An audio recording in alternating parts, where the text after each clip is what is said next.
Le retour triomphal de Mansa Moussa au Mali marqua le début d'une nouvelle ère pour l'Empire.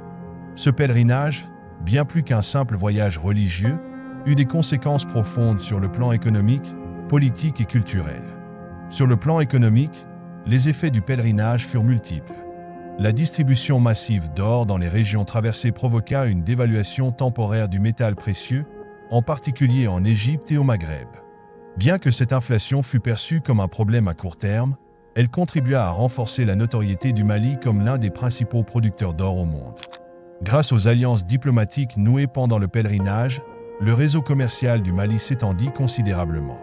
Les routes sahariennes devinrent plus sûres et mieux fréquentées, ce qui augmenta les échanges de marchandises comme l'or, le sel, le cuivre et les épices. À son retour, Mansa Moussa encouragea la diversification de l'économie malienne en investissant dans l'agriculture et en développant de nouvelles infrastructures, notamment des routes et des marchés. Le pèlerinage permit à Mansa Moussa d'affirmer le prestige international de son empire. À son retour, le Mali était perçu non seulement comme un royaume riche, mais aussi comme une puissance respectée dans le monde musulman. La démonstration de richesse et de puissance de Mansa Moussa contribua à renforcer son autorité auprès des chefs locaux et des populations maliennes. Son règne fut dès lors perçu comme une période de prospérité et de stabilité. Les alliances nouées avec les grandes puissances musulmanes, notamment l'Égypte et les cités du Hedjaz, permirent au Mali de jouer un rôle diplomatique important dans la région. Ces relations facilitèrent également l'exportation des richesses maliennes vers l'extérieur. Le plus grand héritage laissé par le pèlerinage de Mansa Moussa fut sans doute culturel. À son retour, il entreprit de grands travaux visant à développer l'éducation, la religion et l'art dans son empire. Avec l'aide d'Al-Saheli et d'autres artisans étrangers, Mansa Moussa fit construire de nombreuses mosquées à travers l'empire.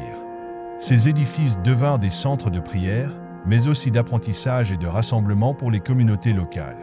Mansa Moussa fonda plusieurs écoles coraniques et universités, dont la célèbre université de Sankoré à Tombouctou. Cette institution devint l'un des plus grands centres d'enseignement du monde musulman, attirant des étudiants et des érudits de tout le continent.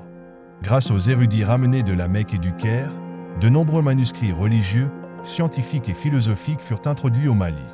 Ces ouvrages contribuèrent à enrichir les bibliothèques de Tombouctou, qui devinrent célèbres pour leur richesse et leur diversité. Le retour de Mansa Moussa marqua l'apogée de l'Empire du Mali. Ce pèlerinage, en plus d'être une prouesse logistique et diplomatique, permit de transformer durablement l'Empire sur les plans économiques, politiques et culturels. La notoriété de Mansa Moussa s'étendit bien au-delà de l'Afrique, jusqu'en Europe, où il fut représenté comme l'un des rois les plus riches de l'histoire,